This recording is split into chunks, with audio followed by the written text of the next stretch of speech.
exposing my unemployed boyfriend's lies at Thanksgiving. He painted me as a gold digger to his family, and now he's losing everything. This Thanksgiving has been eye-opening, to say the least.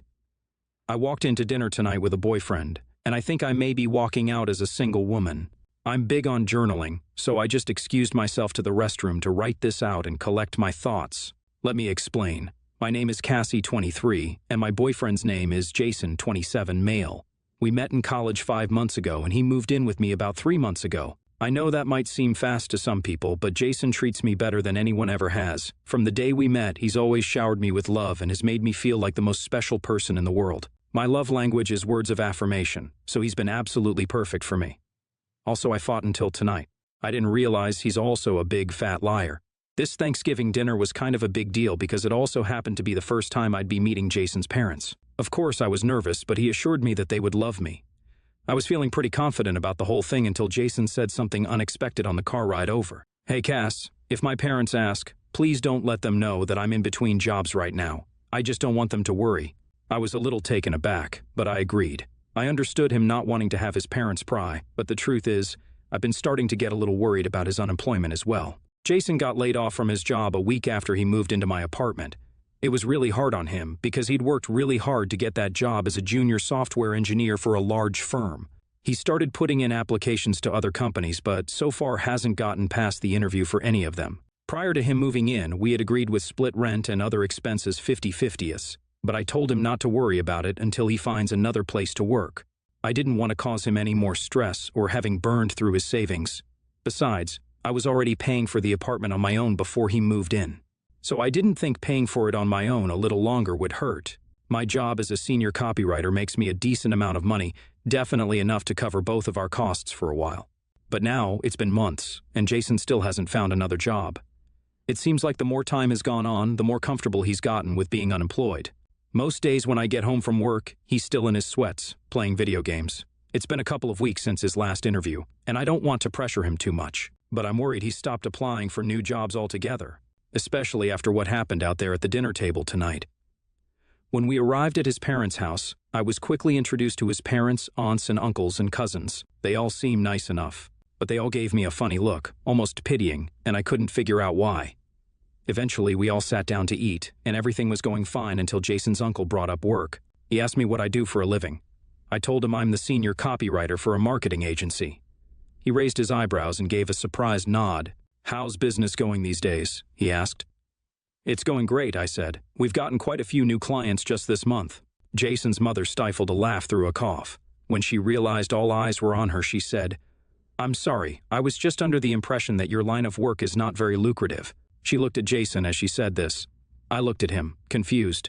He looked like a deer in headlights. Cass does okay for herself," he said, stuttering nervously. His father raised his eyebrows at him. "Really? That's not what I remember you saying when we had to spot you for rent at the beginning of the month." Now I was even more confused. What the hell was he talking about? I paid for rent this month and every other month. "Jason, what is he talking about?" I asked.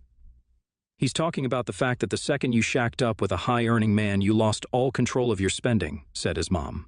"We know all about how you like to blow through your earnings and his as well." There was a long, deeply uncomfortable silence after she said this. For the life of me, I couldn't figure out what she was talking about. But then it hit me. I think Jason has been using me all along. I let out a long exhale and glared at Jason. "Wow, I can't believe you." I quickly explained to his parents that they had it all wrong. Jason has been jobless for months now, and I have been the sole earner in our relationship. Apparently, they were under the impression that rather than getting fired, Jason had just recently been promoted. And then he had at least a nice new apartment and asked me to move in with him. Then he told them that I was a terrible spender and I had blown all of my money, and most of his as well, on ridiculous things to the point that now we couldn't even pay rent. Feeling sorry for their son, they sent him the full amount of rent for that month, urging him to break up with me as soon as possible. I corrected them and said that it has been my apartment all along, and that I had asked Jason to move in only a week before he lost his job. I also made sure to clarify that I am the one who pays the rent, including this month's rent. They were shocked. "Jason, sweetie, why would you lie to us like this?" his mother asked.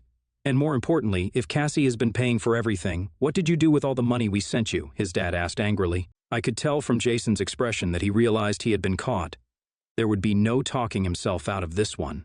He came clean, saying that he had actually lost his job and has been unemployed this entire time. He insisted that he has been looking for a new job, but nothing has worked out yet. He told them that I have been supporting him. Then he sheepishly admitted that he had spent all of the money they had sent him on online sports betting. At this point, his mother began crying. She excused herself from the table and went into her bedroom and closed the door. It was all just too much for her to handle. Jason's father looked absolutely furious. He said he was so disappointed in Jason and that he couldn't believe his own son would lie to them like this. That's when Jason turned on me. "Damn it, Cassie, I told you not to bring up my work. You know that I'm looking for a job in just a few more weeks. None of this would have even been an issue." I actually saw tears begin to form in his eyes. At that point, just like Jason's mother, it was all too much for me to handle. I quickly stood up from the table and rushed to the restroom, and now here I am, mind reeling, trying to figure out what the hell to do from here. I thought Jason was the guy for me up until just a few minutes ago. He's never yelled at me before. That stung almost as much as being lied to by him. I've never met anyone else who makes me feel the way he does, but was it all a charade? Was he just pretending this whole time so he could use me for my money and my apartment? I'm so lost. I have no idea what I'm going to say when I go back out there. All lies aside, I know that he really has had a hard time since getting laid off. Am I wrong for feeling like I need to dump his ass right here and now, in front of his entire family? I honestly have no idea what I'm going to say when I go back out there. I guess I'll keep you updated. Well, my hunch was correct. I did walk out of that dinner a single woman, and thank God I did. When I came out of the restroom, it seemed the whole evening had fallen apart. Jason had broken down into full-blown blubbering tears, and half of his relatives had already left, while the other half were awkwardly excusing themselves. While I was in the restroom, Jason's father had really let loose on him. Apparently, Jason was receiving more money from them than just the cost of rent at that one time. He was practically getting a monthly allowance from them.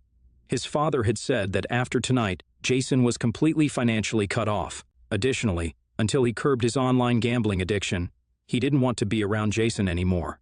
Jason was not taking this well at all. He was sobbing, begging his father not to cut him out. And once he saw me return to the table, he redirected his pleas towards me, begging me not to leave him, spewing apologies. It was honestly the least attracted I've ever been to a man in my life. It was obvious that Jason was used to being able to con everyone around him into giving him what he wanted. And now that he was losing it all, he had no idea how to function. I told him right then and there that I was leaving without him. I was so thankful that we drove my car that night. I said that he could pick his stuff up in a few days, but other than that, I never wanted to see him again. That was yesterday, and I expected myself to be a lot more upset, but honestly, I'm just relieved. It would have been one thing for me to break up with a guy who was simply down and out on his luck, but breaking up with a guy who clearly has entitlement issues leaves me feeling no guilt at all. I'm just happy I got out when I did. Holy crap, an even crazier update to my story. It's been 2 months since I kicked Jason out. A new semester has started, so I have all new classes. I met a girl named Ashley in my creative writing class, and we really hit it off. She comes over to my place a couple of nights a week to hang out and study.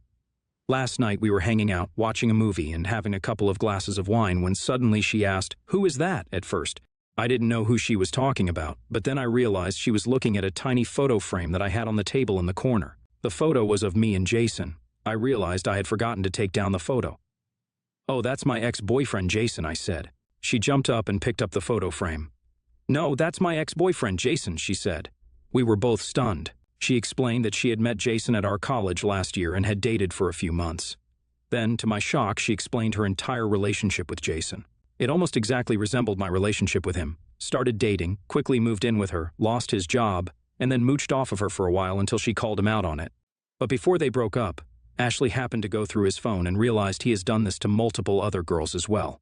Jason has never had a job. He's just a serial dater who jumps from unsuspecting girl to unsuspecting girl, meaning he has been lying to his parents all along as well. What an absolute creep. I'm so glad I got out when I did. NTA, you definitely weren't wrong for leaving him. He deserves to be alone. Esh, to be honest, I think everyone is a little bit at fault here. You need to grow a backbone and stand up for yourself sooner and not be so naive. Both you and Jason's father need to be aware of the fact that he has an active gambling addiction and probably needs help. And addict or not, Jason definitely is a jerk for repeatedly using girls like that. Long story short, moved into a house across the street from a school in May. Had no issues. Beginning of this school year, had the same car block my driveway for 2 weeks. We could barely get our oversized vehicles into the small, narrow driveway with the car parked there. There's also a no parking AM to PM sign right there also. I called the front lobby to ask them to move. Next day, I asked a worker to ask them to move. Following day, they were there again around 2:45 p.m., so I left a nice note explaining my husband works rotating shifts, and he's notorious for backing into things. And I don't want their vehicle to end up being hit at some point, if they could please park 5 feet behind where they are parking now. The very next day, the car was in the middle of the road, parked, and traffic could barely get by.